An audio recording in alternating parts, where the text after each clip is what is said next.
कैसे हैं दोस्तों, आशा करते हैं आप बढ़िया होंगे।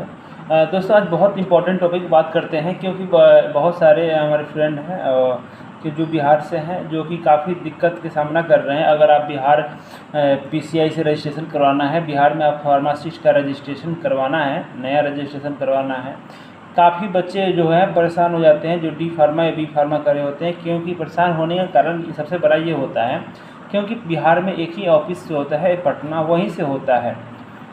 दिक्कत ये है और बच्चे जो होते हैं इंडिया के हर एक जगह पे रहते हैं। किसी का कॉलेज मध्य प्रदेश, दिल्ली, यूपी, अलग अलग शहरों में है, तो बच्चों के आना लड़कों का आने जाने में बहुत समस्या है। जानकारी नहीं मिल पाती है कि क्या होना है, कैसे होगा। सबसे बड़ी बात है कि कोई जो हमारे पीसीआई द्वारा है, पटना के द्वारा कोई भी अच्छी गाइडलाइंस या टोल फ्री नंबर है उससे भी रिसीव नहीं किया जाता है, या कोई ऐसा नहीं है जो वहाँ पर अच्छी जानकारी दे पाए आपको।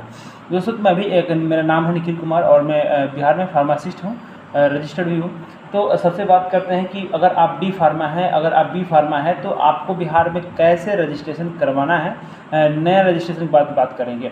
अगर आप डॉक्यूमेंट्स एक बार आपको कैसे पता करें, अगर आप मान के चलिए कि आपने अप्लाई कर दिया बिहार में, कैसे पता चलेगा कि हमारा जो अप्लाई करे हैं वो कहाँ पे है, अभी उसका स्टेटस क्या है, अभी कहाँ दिख रहा है, कहाँ प्रोसेस में क्या है, अभी कितना टाइम लगेगा। दोस्तों सबसे पहले बात करते हैं कि अगर आप अप्लाई करके अगर आप घर पे बैठ गए हैं, सोच रहे हैं कि मैंने अब तो अप्लाई कर दिया मेरा बन जाएगा, तो आप ये गलत सोच रहे हैं। क्योंकि सिर्फ अप्लाई कर देने से बिहार में नहीं बनता है, ये यूपी नहीं है, बिहार है।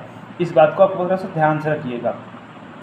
दूसरी चीज़ हम बात करते हैं कि 1000 रुपये जो है गवर्नमेंट का फीस लगता है आपको फॉर्म भरने के टाइम पे, ठीक है। उसकी आपको रिसीविंग रखना पड़ेगा और आपका जो फॉर्म का जो आपका स्लिप मिलेगा वो भी आपको रखना पड़ेगा साथ में, ठीक है।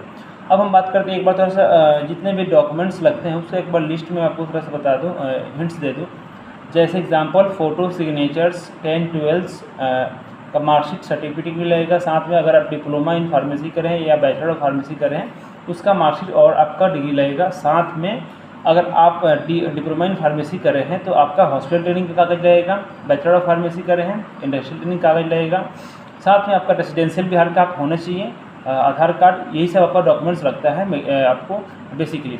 साथ में बात करते हैं अप्लाई करने के बाद आपको कितने दिन में बन जाएगा। दोस्तों ठीक है, बनने का तो ये है, अगर आप अप्लाई करके घर बैठ गए तो आपका कभी बनेगा नहीं। दूसरी चीज़, अगर आप अप्लाई करके आप पटना जा रहे हैं या अगर पटना असंभव है, नहीं जा पा रहे हैं, आपको दिक्कत है पटना आने जाने में, या आप वहाँ पे पटना जा रहे हैं लेकिन आपको वहाँ से सही जवाब नहीं मिल पा रहा है पटना से, तो कोई दिक्कत नहीं, घबराने की कोई बात नहीं, ठीक है। अगर कोई बेसिकली ज़्यादा ज़रूरी बात है तो आप मेरे नंबर पे कॉल कर सकते हैं, मैसेज कर सकते हैं, मैं आपको जो रिप्लाई भी दूंगा, क्योंकि बहुत सारे बच्चों को मैं हेल्प भी कर चुका हूँ, ठीक है। और बहुत सारे बच्चों को जो फ्रेंड का कॉल भी आता है मेरे पे, क्योंकि मैं क्या करूँ, काफ़ी परेशान हो जाते हैं। किसी के एफिडेविट में गलती हो जाता है, किसी को एफिडेविट का फॉर्मेट में दिक्कत होता है, किसी को फ़ी देने में या वेरिफिकेशन के टाइम पे, ये सारे प्रॉब्लम बहुत सारे आते हैं। तो इस चीज़ के लिए अगर कोई भी आपको भी प्रॉब्लम आ रही है तो आप डायरेक्ट आप मैसेज कॉल कर सकते हो। साथ में अगर हम बात करते हैं कि बिहार में हम कितने दिन में करा सकते हैं, तो मैं बता दूं 45 से 50 दिन में आप बिहार में रजिस्टर्ड फार्मासिस्ट हो सकते हैं। लेकिन प्रोसेस उसका क्या है, बिहार में बिना पैसे का नहीं होता है। सबसे पहली बात कर दूँ, बिहार में बिना पैसे का नहीं होता है। अगर आप सोचिए कि हम बिहार में हैं और बिना पैसे का हम करा लें तो नहीं होगा, यहाँ तक कि झारखंड में भी पैसे लग रहे हैं। अब बात करते हैं कि पैसे तो हम खुल के बात नहीं कर सकते कितने क्या लगेंगे, आपको पता जा करना पड़ेगा, ठीक है। बेसिकली अगर कुछ जानना ही भी है तो आप मैसेज कॉल करिए, मैं आपको जरूर बताऊँगा, ठीक है, हेल्प भी कर दूँगा आपका, ठीक है, करवाने में भी हेल्प कर दूँगा। अब बात करते हैं अप्लाई करने के बाद जो प्रोसेस होता है, आप कैसे पता चलेगा मेरे कहाँ पे हैं।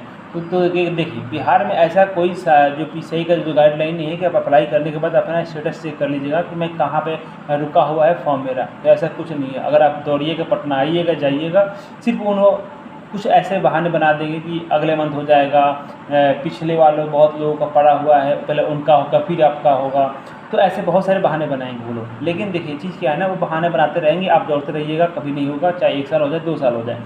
पहले क्या है, बिना पैसे होगा नहीं, ठीक है, पैसे दीजिएगा तभी प्रोसेस होगा, ठीक है, और वेरिफिकेशन तभी होगा, सब कुछ होगा पैसे के बदौलत ही होगा।